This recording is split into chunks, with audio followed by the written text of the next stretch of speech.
Baik, untuk metode Lagrange dengan satu kendala, ya kurang lebih seperti ini. Misalkan fx,yz dan gx,yz, fungsi yang terdiferensialkan dan gradien g-nya tidak sama dengan 0 ketika gx,yz-nya sama dengan 0. Ya, untuk menentukan titik maksimum atau minimum lokal dari fx,yz dengan kendala gx,y sama dengan 0.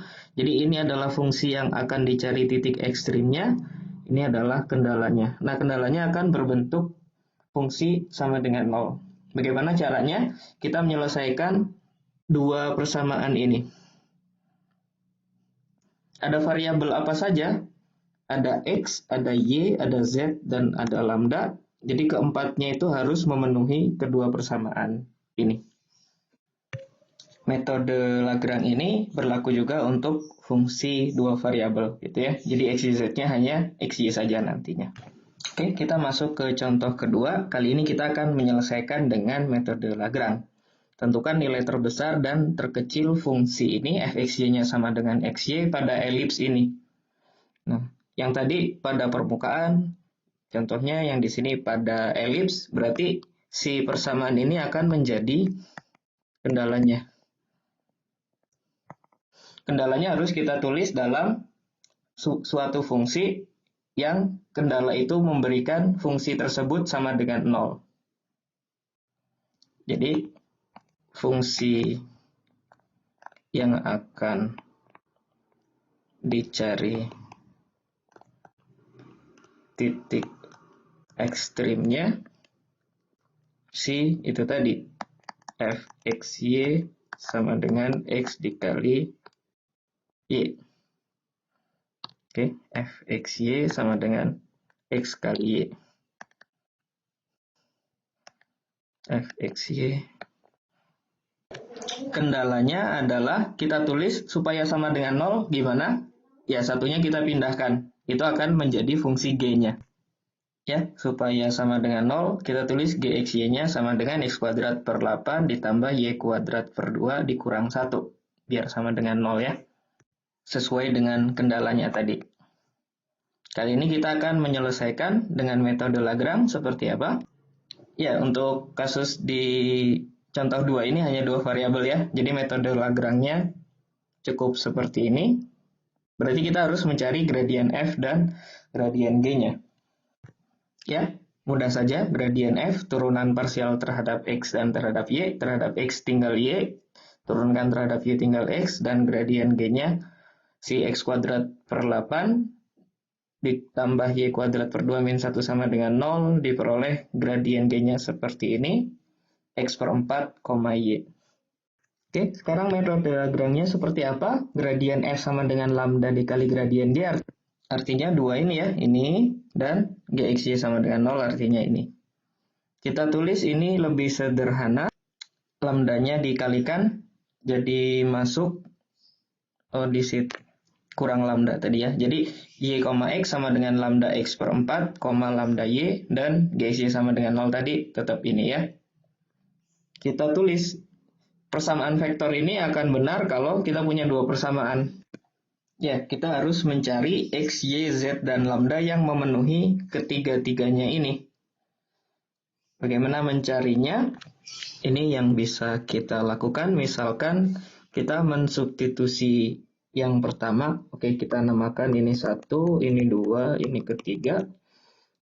Persamaan pertama bisa kita substitusi ke 2. Substitusi 1 ke 2. Dengan x-nya sama dengan lambda y, maka persamaan kedua kita bisa tulis sebagai y-nya sama dengan x-nya sama dengan lambda y ya. Maaf, saya sedikit melakukan kesalahan. Jadi di sini duanya yang disubstitusi ke 1. X sama dengan lambda y.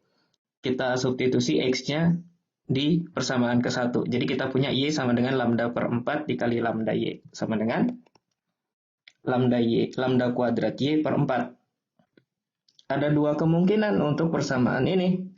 Y sama dengan sekian Y. Kalau Y-nya tidak sama dengan 0, maka kita bisa coret. Artinya lambda kuadrat per 4 akan sama dengan 1. Tapi kalau Y-nya 0, kita nggak bisa dapat kesimpulan untuk lambda kuadrat per 4. Jadi ada dua kasus di sini, Y-nya sama dengan 0 atau Y-nya tidak sama dengan 0. Tapi kalau Y sama dengan 0, akibatnya apa? Berdasarkan persamaan kedua, X-nya kan sama dengan lambda Y. Kalau Y-nya 0, X-nya akan sama dengan 0.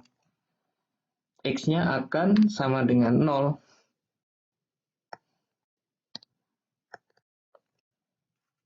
Tapi kalau X dan Y-nya sama dengan 0, dia tidak akan memenuhi persamaan ketiga. Jadi ini tidak mungkin.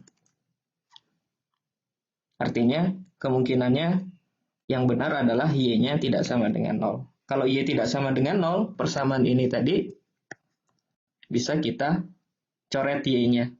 Apa yang kita dapat? 1 sama dengan lambda kuadrat per 4.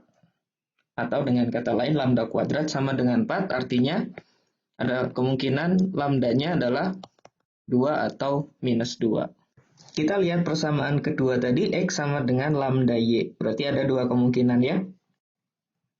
Untuk lambda sama dengan 2, berarti X sama dengan 2Y. X sama dengan 2Y ini kita bawa ke persamaan ketiga.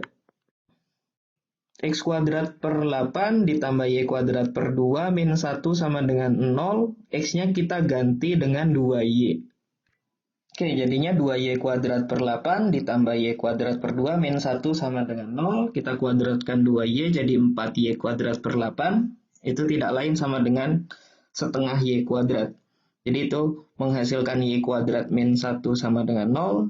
Artinya Y kuadrat sama dengan 1. Yaitu Y-nya ada dua kemungkinan, plus minus 1.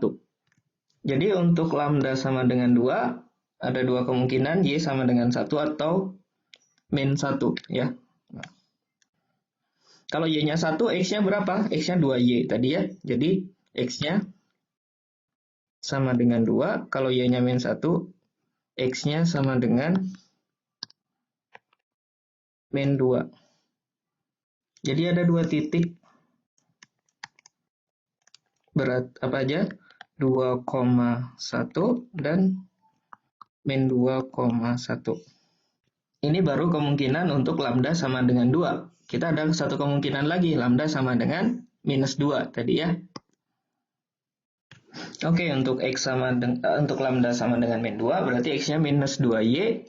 Kita kerjakan tadi ke persamaan 3. Jadi seperti ini, ternyata hasilnya tidak jauh berbeda.